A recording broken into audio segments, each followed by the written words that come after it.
علیہ السلام نے پوچھا یا اللہ جب تو ناراض ہوتا ہے ہمیں کیسے پتہ چلے کہ تو آج کل اپنے بندوں سے ناراض ہے؟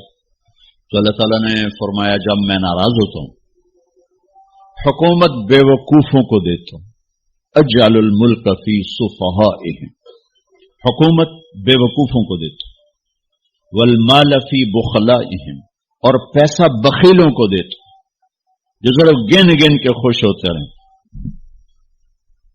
اور بارشیں بے وقت کرتا ہوں، بارشیں بے موسم کی ہو جاتی ہیں، پیسہ بخیلوں کے پاس، حکومت نکموں کے پاس۔ کہ اللہ جب تو راضی ہوتا ہے تو اس کی کیا نشانی؟ تو اس کی نشانی یہ ہے کہ اجعل الملک فی حلمائہم، حکومت سمجھدار اور نیک لوگوں کو دیتا، والمال فی سمحائہم، اور پیسہ سخیوں کو دیتا ہوں، اور بارشیں وقت پہ کرتا ہوں۔ تو موسیٰ سمجھو میں اپنے بندوں سے راضی ہو چکا۔ تو اطعام الطعام میں اشارہ سخی بنو، سخی بنو۔ اللہ تعالیٰ کی ایک وی آئی پی جنت ہے جس کا نام ہے جنت الفردوس۔ اللہ نے باقی جنتیں بنائی کن کن کن، جنت الفردوس بنائی اپنے ہاتھوں سے۔ کیا چیز بنائی ہوگی؟ تو اللہ نے کہا وعزتی وجلالی لا یجاورنی فیکی بخیل، اے جنت مجھے اپنے عزت و جلال کی قسم تیرے اندر بخیل نہیں جا سکتا، مرد یا عورت بخیل نہیں جا سکتا، سخی جائے گا، بخیل نہیں جا سکتا۔ بخیل سے اللہ کی دوستی لگ نہیں سکتی اور سخی سے ٹوٹ نہیں سکتی۔ شیطان کہتا ہے میں عبادت گزار اور بخیل ہو تو مجھے کوئی ڈر نہیں لگتا، یہ آپ پہ ہی مارا جائے گا، یہ کہتے ہیں آپ پہ جا ڈھانا ہے، یہ جو پیسے کی کشش اس کو مار دے گی۔ اور نافرمان سخی سے ڈرتا رہتا ہوں کہ پتہ نہیں کب بخشا جائے، پتہ نہیں کب بخشا جائے، کب سخاوت کو اللہ پسند کر کے چلو پار کر دو۔ اچھا، جبریل پوچھتے ہیں یا رسول اللہ مل ایمان، ایمان کیا ہے؟ تو آپ نے فرمایا ان تؤمن باللہ وملائکتہ وکتبہ ورسلہ وبالبعث بعد الموت۔ ایمان عقیدہ، اللہ پر، فرشتوں پر، کتابوں پر، رسولوں پر، موت کے بعد کی زندگی۔ یہ مدینے کا سوال ہے۔ اب آخری حج کا سوال ہے، یا رسول اللہ مل ایمان۔ پہلے سوال کرنے والے جبریل ہیں اور یہ سوال کرنے والے عمر بن عبس ہیں۔ یا رسول اللہ مل ایمان، ایمان کیا ہے؟ تو آپ نے کیا جواب دیا؟ الصبر والسماحہ، الصبر والسماحہ۔ اب چھت بتا رہے ہیں کہ ایمان یہ ہے صبر کر اور معاف کر، صبر کر اور معاف کر۔ میرے بھائی بہنوں، میرے رب کی قسم، جیسے یہ ہے نا وَجَعَلْنَا مِنَ الْمَاءِ كُلَّ شَيْءٍ حَيٍّ أَفَلَا يُؤْمِنُونَ، اللہ نے ہر جاندار کا لازمی جز پانی بنایا۔ پانی نکال دو تو آدمی مر جاتا، ڈی ہائیڈریشن سے موت واقع ہو جاتی۔ ہر جاندار کا لازمی جز پانی، دین کی تمام صفات کا لازمی جز صبر، صبر نکال دو تو سارا دین کچرا بن جاتا، صبر نکال دو۔ تو میرے نبی نے فرمایا ایمان کیا ہے؟ صبر کرنا، معاف کرنا۔ معاف وہی کرے گا جو صبر کرے گا، جسے صبر نہیں آتا اسے معاف کرنا بھی نہیں آتا۔ تو ایمان قیامت کے دن اعلان ہوگا صبر والے کھڑے ہو جاؤ، تھوڑی سی جماعت کھڑی ہوگی اور کہ چلو جنت میں جاؤ، ان کو اللہ بغیر حساب کے جنت میں ڈال دے گا۔ اور جب آپ صبر کرتے ہیں تو ایک طاقت بنتا ہے، لوگوں کی منفی چیزوں کو آپ اپنے اندر سہتے ہیں، برداشت کرتے ہیں۔ صبر اس کو پروسیس کرتا ہے، پھر وہ طاقت بنا کے آپ کے اندر سے باہر پھینکتا ہے، جو پہاڑوں میں سوراخ کر دیتی ہے اگر ہم صبر کرنا سیکھ اور معاف کرنا سیکھ۔ 21 برس قتل کرنے والوں کے منصوبے بنانے والے اہل مکہ، آپ نے ایک بول پہ فرمایا جاؤ معاف کی، کمال۔ 21 برس قتل کے پیچھے پھرتے رہے۔ جنگ خندق کے فوراً بعد مکہ میں قحط آ گیا تو ہمارے نبی نے 300 دینار تو 10-15 لاکھ روپیہ بنتا ہے. آپ نے مکے میں ابو سفیان کو بھجوایا جو جنگ خندق کا سالار بن کے آیا. آپ نے کہا مکے والوں میں کہتا ہے ان کو کھانے کھلاؤ میری طرف سے. تو ابو سفیان کہنے لگے واہ محمد تیرے قربان جاؤں، ہم تجھے قتل کرنے کے پیچھے پھر رہے ہیں تو ہمیں کھانے کھلاتا پھرتا ہے. یہ میرے نبی کے اخلاق ہے، میرے نبی کو معاف کرنا ہے. آپ سوئے ہوئے ہیں، آپ کی تلوار اٹھا کر ایک بدو نے آپ کے پسلی میں ماری، آپ اٹھ کے بیٹھ گئے تو کہنے کا کون بچائے گا، یعنی میں تیار ہو جا. تو آپ نے کہا اللہ. تو آپ نے کہا اللہ، تو اس کا ہاتھ کانپا اور تلوار گر گئی. تب آپ نے اٹھا لی، آپ نے ایسے سیدھی کی، اب تو بچا، تو بتا تجھے کون بچائے. وہ کہنے لگا میں تو ہی بچاؤنا ہے اور کہیں بچاؤنا.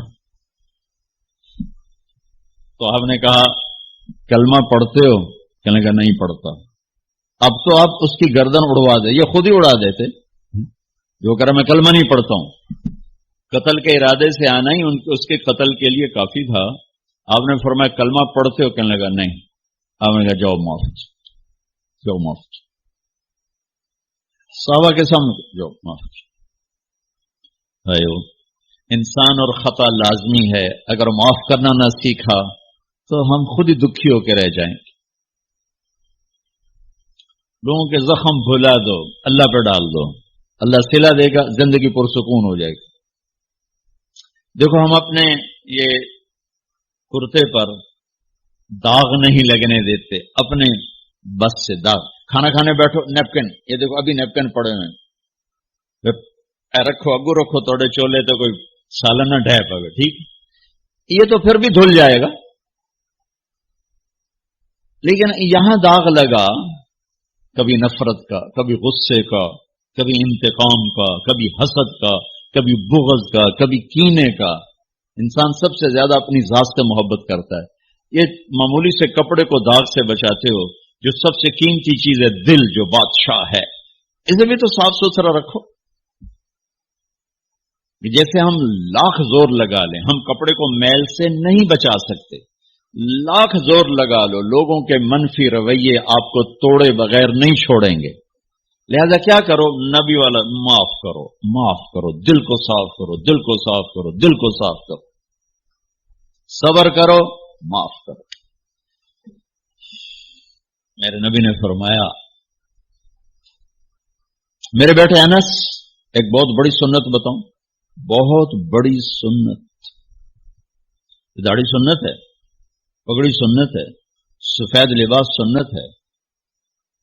بہت بڑے کا لفظ مجھے یہیں یاد ہے، ہو سکتا ہے کہیں اور بھی ہو. میرے بیٹے انس ایک بہت بڑی سنت، اگر تو یہ سنت پہ عمل کر گیا تو جنت میں میرا ساتھی ہو جائے گا. جو بھی کر لے، جو بھی، وہ جنت میں میرا ساتھی ہو جائے گا. ذالک من سنتی ومن احب سنتی فقد احبنی ومن احبنی کان معی فی الجنہ. میرا جنت کا ساتھی جو اس سنت پہ عمل کر گیا. کیا ہے یا رسول اللہ؟ یا بنی ان قدرت،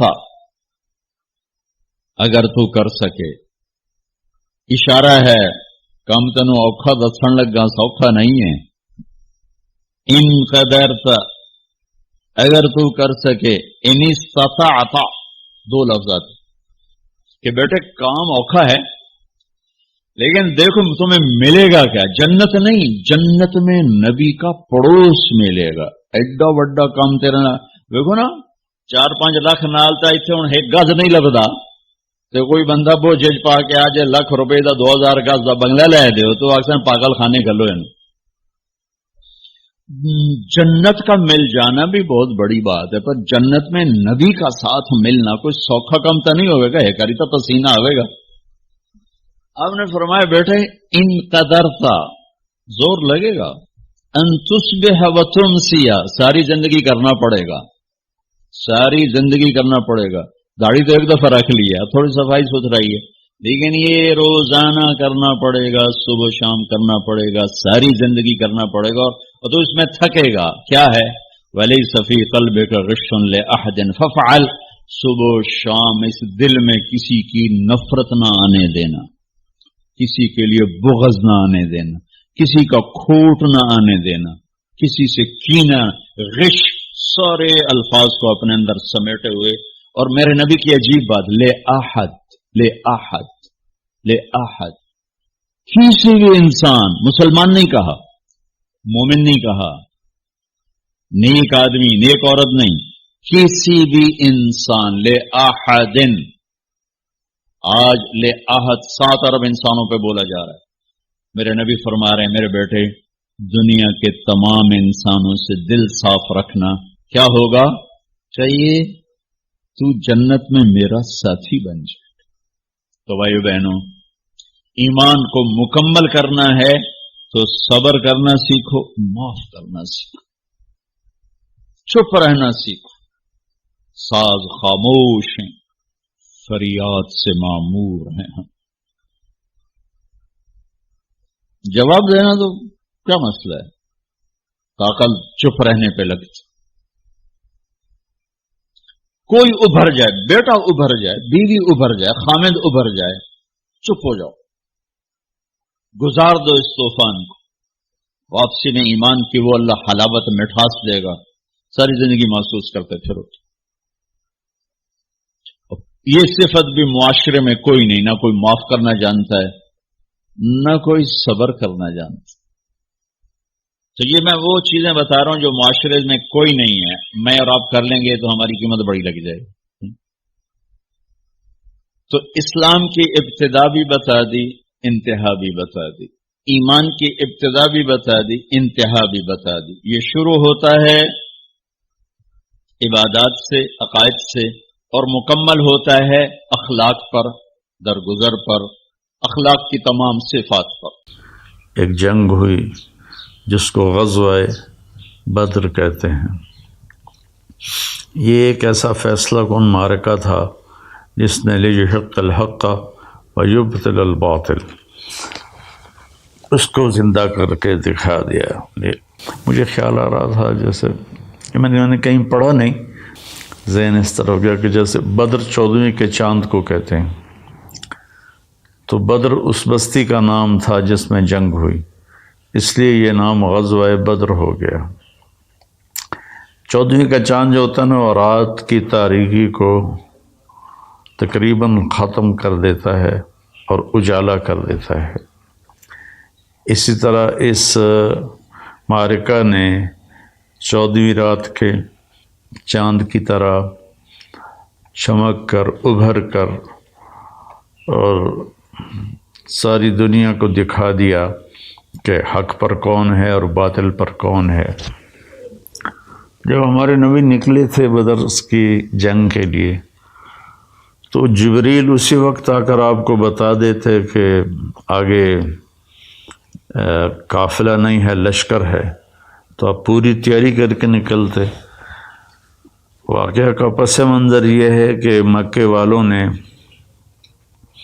اپنے سارے زیورات اور پیسہ اکٹھا کر کے دیا ابو سفیان کو کہ جاؤ اور شام سے ہتھیار خرید کر لاؤ، ہم ان کا مقابلہ کریں گے بعد میں. جب یہ شام جا رہے تھے تو اس وقت آپ کو اطلاع ملی، آپ نے خود تو نہیں گئے، دوسرے صحابہ کو بھیجا پیچھے، جس کو بدر صغرا کہتے ہیں. تو وہ ابو سفیان نکل گیا.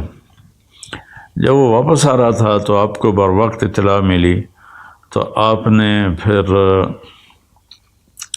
پتہ کرایا کہ بھئی یہ قافلہ کہاں ہے، کدھر ہے. آپ نے طلحہ بن عبید اللہ اور سعید بن زید رضی اللہ تعالیٰ عنہما، ان دونوں کو بھیجا کہ جا کے پتہ کرو. وہ ایک راستے میں پہنچے اور وہاں سے ان کو اطلاع ملی کہ وہ قافلہ گزر گیا ہے اور صرف اس کے ساتھ 40 آدمی ہیں. 40 آدمیوں کا سن کر آپ نے اس کو ہلکا لیا، بھائی کوئی نہیں، جتنے مسجد میں بیٹھے ہو چلو اور جا کر ان پر دعویٰ بول دیں. تو اس وقت میں یہ کہہ رہا تھا کہ اللہ نے اطلاع نہیں کی کہ میرے محبوب 40 نہیں ہیں، جنگ ہوگی، بڑی تیاری کر کے نکلیں. صرف کئی اتنی اس کی وجوہات ہیں. ایک وجہ جو بڑی سمجھ میں آتی ہے کہ اللہ یہ بتانا چاہتے تھے کہ تمہاری فتح اسلحہ کی برتری کی وجہ سے نہیں ہے، تعداد کی وجہ سے نہیں ہے، بلکہ اللہ کی خاص مدد سے اللہ تعالیٰ تمہارے ساتھ ہے اور تمہاری برتری اور کامیابی ہے۔ اس لیے وہ بالکل بے خبر ہو کر نکلے۔ جب وہ ابو سفیان کو پتہ تھا کہ میرا پیچھا ہوگا، تو اس نے ایک جگہ دیکھی، اونٹ کی لد دیکھی، تو اس نے اس کو توڑا تو اس میں مدینے کی گٹھلیاں، اس معاملے میں اتنے سمجھدار تھے، تو اس نے کہا اس میں تو مدینے کی کھجور کی گٹھلیاں ہیں۔ اس نے اسی وقت زمزم بن عمرو غفاری کو پیسے دے کر بھیجا کہ جاؤ مکے میں اطلاع کرو کہ مدینے والوں نے حملہ کر دیا ہے۔ تو زمزم بن عمرو غفاری جب مکے میں داخل ہوا تو اس نے کرتا اتار دیا۔ یہ بری خبر دینے کی علامت ہوتی تھی۔ اپنے اونٹ کی ناک کو چپٹا کر دیا، پالان الٹا کر دیا اور کہا کہ قریش اپنے قبیلے کی خبر لو، محمد صلی اللہ علیہ وسلم اور اس کے ساتھی لوٹنے کے لیے آ رہے ہیں۔ اچھا، ادھر تو پوری تیاری ہوئی اور 1300 کا لشکر مکے سے تیار ہو کر مدینے کی طرف بڑھا، اور ادھر آپ صرف 313 کو لے کر نکلے، اور پورے لشکر میں 2 گھوڑے تھے، ایک حضرت زبیر کے پاس، ایک حضرت مقداد کے پاس، اور 60 اونٹنیاں تھیں جس پر وہ باری باری 313 سوار ہو کے چل رہے تھے۔ اللہ کے نبی بھی اپنی باری پر، آپ کی اس میں تھے، آپ کے ساتھ حضرت علی رضی اللہ تعالیٰ عنہ تھے اور ایک ابو لبابہ رضی اللہ تعالیٰ عنہ تھے۔ پھر آپ نے ان کو واپس بھیج دیا اور مدینے کا گورنر بنا کے، قائم مقام نائب بنا کے مدینے کے خبر گیری کے لیے واپس بھیج دیا۔ جب یہ قافلہ بدر پہنچا اس کے قریب، تو آپ کو پتہ چلا اور صحابہ کو پتہ چلا کہ مقابلہ تو پورے بڑے لشکر کے ساتھ ہے۔ ادھر ابو سفیان نے پیغام بھیج دیا کہ میں مدینے والوں کی پہنچ سے باہر ہو گیا ہوں، اب بے شک تم واپس چلے جاؤ، اب لڑائی مت کرو۔ تو اس خبر کو سن کر ابو جہل نے کہا کہ ہم اس وقت تک پیچھے نہیں ہٹیں گے جب تک بدر میں جا کر اونٹ ذبح نہ کریں، شرابیں نہ پئیں، اور ہم اپنی کنیزوں کو نچائیں اور ان کا گانا سنیں، اس کے بعد ہم واپس جائیں گے۔ لیکن اس لشکر میں اخنس بن شریک ایک شخص تھے، بعد میں مسلمان ہوئے یا نہیں ہوئے کوئی پکا معلوم نہیں۔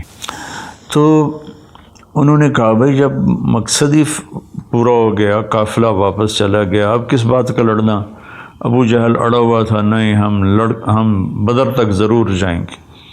تو اپنے 300 ساتھیوں کو لے کر واپس ہو گیا، بنو زہرہ کے۔ تو بعد میں وہ بڑی خوشی مناتے تھے کہ شکر ہے کہ ہم واپس آ گئے، ورنہ بہت بری شکست ہوئی تھی۔ تو اس طرح یہ مکے والوں کا جو قافلہ تھا، جو لشکر، یہ 1000 رہ گئے۔ اس میں 300 گھوڑ سوار تھے اور باقی جو 700 تھے وہ سب مسلح تھے، تمام ہتھیاروں کے ساتھ، اونٹنیاں تھیں اور 2 گھوڑ سوار، 300 گھوڑ سوار۔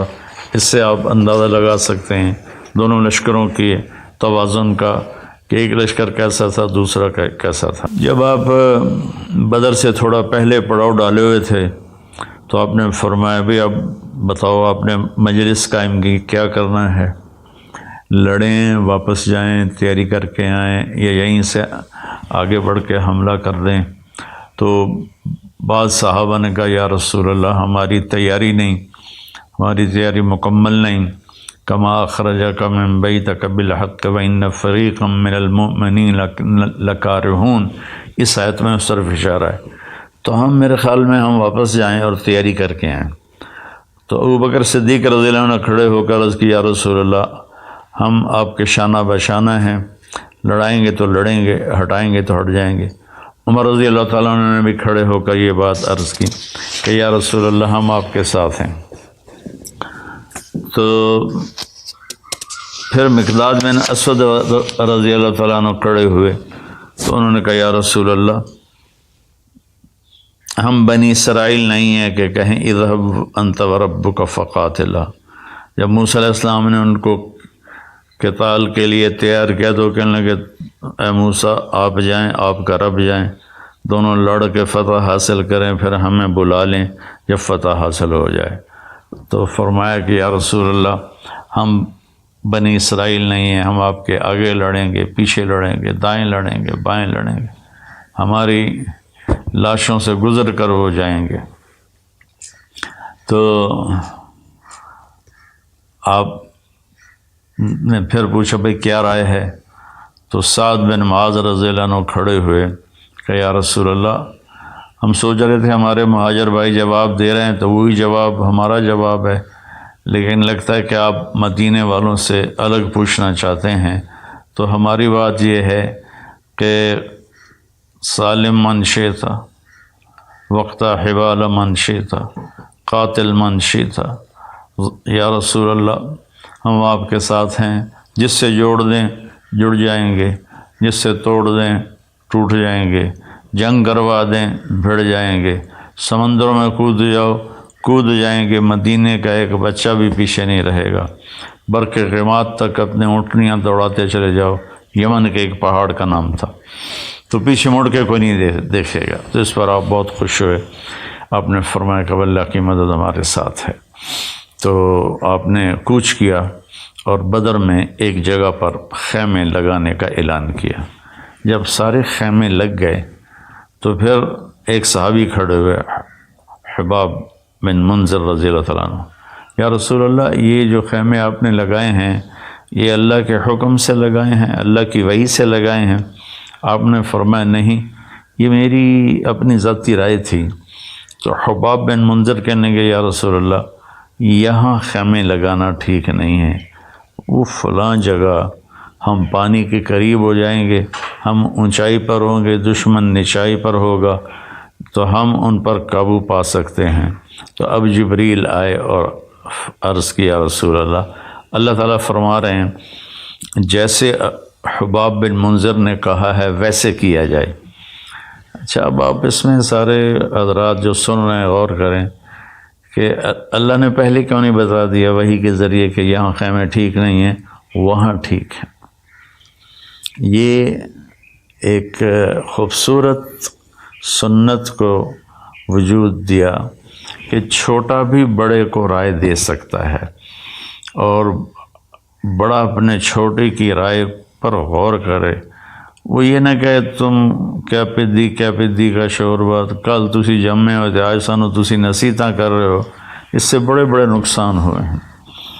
تو اس میں ایک بڑا خوبصورت نقطہ ہے کہ والدین اپنے بچوں کی بات سنیں، ان کو صرف بچہ نہ سمجھے۔ بعض اوقات بچے کے منہ سے ایسی بات نکل جاتی ہے جس میں سب کے لیے بھلا فائدہ اور نفع ہوتا ہے۔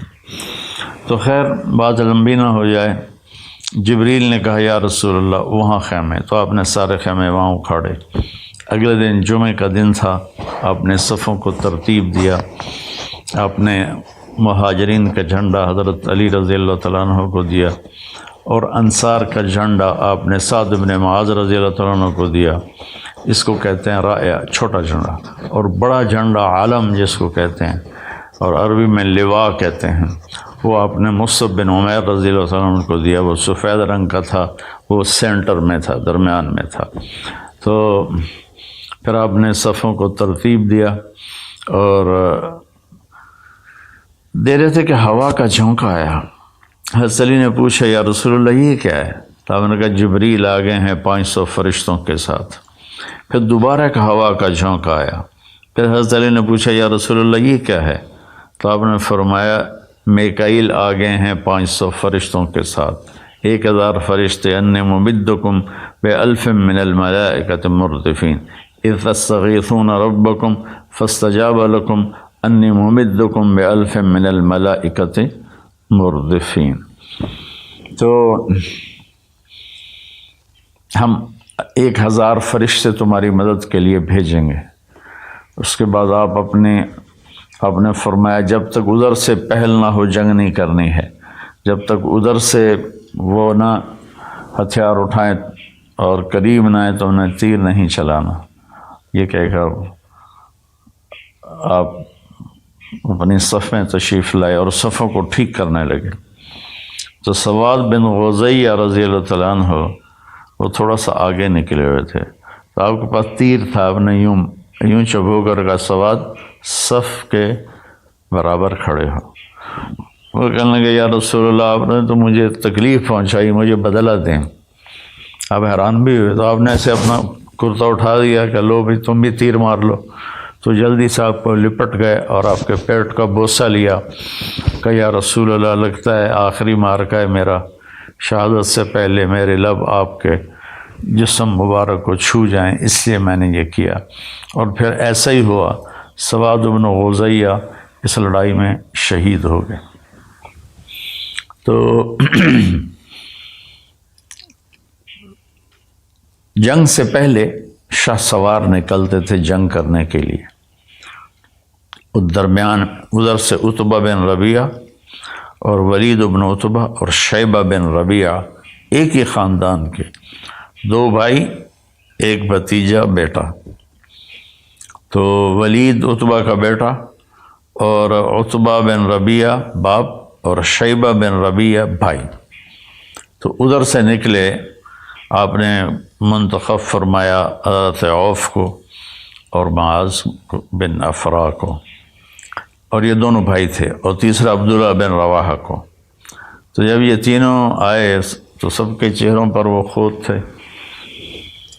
تو ابو سفیان نے تو عتبہ بن ربیعہ نے پوچھا کون لوگ ہو؟ کہا ہم مدینہ کے ہیں۔ تو وہ کہنے لگا اے محمد ہمارے مقابلے میں ہمارے جوڑ کے بھیجو، ہم ان سے نہیں لڑنا چاہتے، یہ تو سیدھے سادے لوگ ہیں۔ تو آپ نے تینوں کو واپس بلایا اور فرمایا حمزہ اٹھو، علی اٹھو، عبید اٹھو۔ یہ سارے آپ کے خاندان کے تھے، حمزہ چچا تھے، علی چچا زاد بھائی تھے، حارث تایا زاد بھائی تھے، حارث آپ کے سب سے بڑے تایا تھے۔ عبد المطلب کے 15 بیٹے ہوئے، ان میں سب سے بڑے حارث تھے، یہ ان کے بیٹے تھے، عبید بن حارث۔ تو یہ تینوں حضرات آگے بڑھے۔ تو عتبہ نے پوچھا کون ہو؟ کہا حمزہ بن عبد المطلب۔ تم کون ہو؟ کہا علی بن ابی طالب۔ تم کون ہو؟ کہا عبیدہ بن حارث بن عبد المطلب۔ تو کہنے لگا اب ٹکر کا مقابلہ ہے، اب جوڑ صحیح پڑے گا۔ تو یہ تینوں ایک طرف کے دوسری طرف کے شاہ سوار آپس میں بھیڑے، تو حضرت حمزہ رضی اللہ تعالیٰ نے عتبہ کو قتل کر دیا، اور حضرت علی رضی اللہ تعالیٰ عنہ نے ولید کو قتل کر دیا، اور حضرت عبیدہ رضی اللہ تعالیٰ عنہ اور شیبہ کی لڑائی ہوئی جس میں ان کا پاؤں کٹ گیا حضرت عبید کا، اور وہ گر پڑے۔ تو حضرت حمزہ اور حضرت علی رضی اللہ تعالیٰ عنہ علیہم السلام انہوں نے آگے بڑھ کے شیبہ کا بھی سر اڑا دیا، اور حضرت عبید کو اٹھا کر لائے تو انہوں نے اللہ کے نبی کے قدموں پہ سر رکھ دیا کہ یا رسول اللہ الست شہیدن، کیا میں شہید ہوں؟ آپ نے کہا بلا وانا علیک شاہد، بالکل تو شہید ہے اور میں تیری شہادت کی قیامت کے دن گواہی دوں گا۔ پھر کہنے لگے یا رسول اللہ اگر آج ابو طالب زندہ ہوتے تو ان کے اس شعر کا میں زیادہ حقدار تھا۔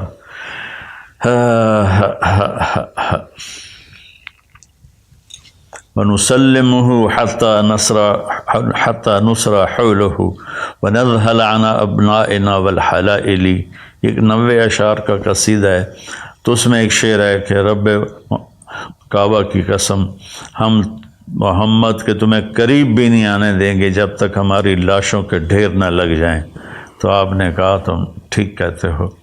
میں ایک دفعہ گیا تھا تو ایک دیہاتی عرب سے سلام دعا ہو گئی، تو میں نے کہا میں حضرت عبید کی قبر دیکھنا چاہتا ہوں۔ تو انہوں نے کہا مجھے پتہ ہے، میں آپ کو لے چلتا ہوں۔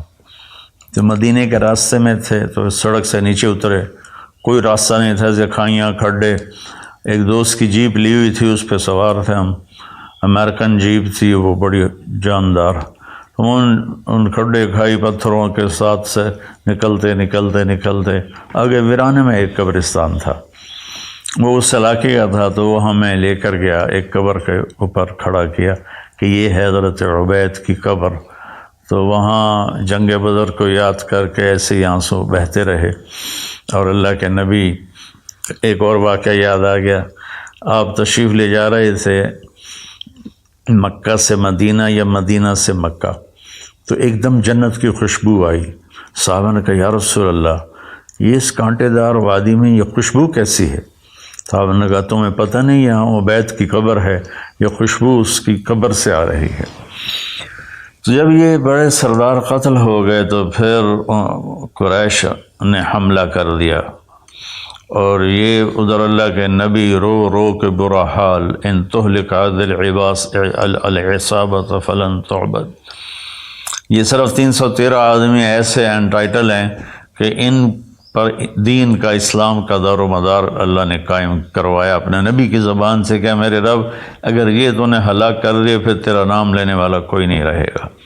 اس لیے اللہ کے نبی نے فرمایا لعل اللہ اطلع علی اہل بدر فقال لهم افعلوا ما شئتم فانی قد غفرت لهم، کہ اللہ تعالیٰ نے اہل بدر کو دیکھا اور پھر فرمایا اپنے نبی کو کہ ان سے کہہ دو کہ جاؤ جو مرضی کرو، میں نے تمہیں معاف کر دیا، تمہاری بخشش کر دی۔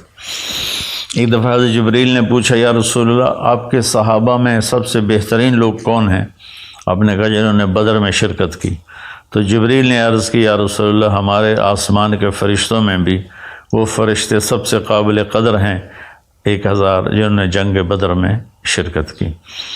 تو ملائکہ اللہ نے اتارے، مسلح اتارے، لڑائی شروع ہوئی، چند گھنٹوں میں فیصلہ ہو گیا، اور 70 آدمی ان کے مارے گئے، 70 ان کے قبضے میں آ گئے۔ تو ایک چھوٹے سے قد کے صحابی حضرت عباس کو پکڑ کے لا رہے تھے، آپ کے چچا، تو ان کا قد اتنا لمبا تھا، جب گھوڑے پر بیٹھتے تو پاؤں زمین پہ لگ جاتے تھے، تو پھر وہ اونٹ پر سواری کیا کرتے تھے۔ تو ایک چھوٹے سے صحابی انصاری، ان کی ایسے باہوں میں رسیاں ڈلی ہوئی تھیں، ان کو کھینچ کے لا رہے تھے۔ تو حضرت عباس اپنی شرمندگی مٹانے کے لیے کہنے لگے اے بھتیجے، اس نے نہیں مجھے باندھا، تو کوئی اور تھا جو زمین آسمان کے درمیان قائم تھا جس نے میرے ہاتھ باندھ دیے۔ تو وہ صحابی رضی اللہ تعالیٰ عنہ فرمانے لگے کہ نہیں یا رسول اللہ، میں نے باندھا ہے، میں نے باندھا۔ میں کہا اس کو تو فقط ایدک اللہ بملک کریم، چپ ہو جا، اللہ نے تیری مدد کی ہے ایک فرشتے کے ذریعہ سے۔ تو اس کے بعد قریش مکہ تو پیچھے بھاگے، اور آپ نے تعاقب کرنے سے منع فرما دیا تعداد کے تھوڑے ہونے کی وجہ سے۔ اب وہ اپنا جو ساز و سامان تھا، مجھے یاد آیا، اس میں 50,000 دینار سونا کے عوض میں جنگ کا سامان خریدا گیا تھا۔ 50,000 دینار آج کے دور کے 262 کلو بنتا ہے، 262 کلو سونا، اور دینار تقریباً 20,000 کا ہے، اب تو اس بھی زیادہ ہے۔ تو وہ صرف سونا جو تھا وہ 1 ارب روپے کی مالیت کا تھا آج کے دور میں۔ 1 ارب روپے کی، میں نے کیلکولیٹر میں دیکھا وہ ضرب کر کے، تو 1 ارب روپے کا وہ لے کر جا رہے تھے ساز و سامان مسلمانوں سے لڑنے کے لیے، تو بچ کے نکل گئے۔ تو وہ تو واپس آپ تشریف فرما ہوئے اور بدر کے قیدی تھے، تو آپ نے ان کے بارے میں مشورہ کیا کہ ان کے ساتھ کیا کیا جائے۔ تو چند ایک کو تو آپ نے قتل کروا دیا، عقبہ بن ابی معیط کو آپ نے حکم دیا اس کا سر اڑا دو، اس کو قتل کر دو، اور ایک آدھ کسی اور کے بارے میں فرمایا۔ باقی آپ نے پوچھا کیا کریں، تو عمر رضی اللہ تعالیٰ عنہ نے فرمایا کہ یا رسول اللہ، ہر رشتہ دار اٹھے اور اپنے رشتہ دار کا سر اڑا دے، اور عبداللہ بن رواحہ نے فرمایا یا رسول اللہ آگ جلا کے ان کو اس میں زندہ جلا دیا جائے۔ ابو بکر رضی اللہ عنہ نے فرمایا یا رسول اللہ میرا خیال ہے فدیہ لے کر چھوڑ دیا جائے۔ تو آپ نے ابو بکر کی رائے کو پسند کیا اور ان سب کو اپنے ساتھ لے کے مدینہ آ گئے اور ان کا فدیہ مقرر کر دیا۔ تو اس پر حدیث یاد آ رہی ہے کہ جب چل رہے تو اللہ کے نبی رو رہے تھے، تو عمر رضی اللہ عنہ نے پوچھا یا رسول اللہ کیا ہوا؟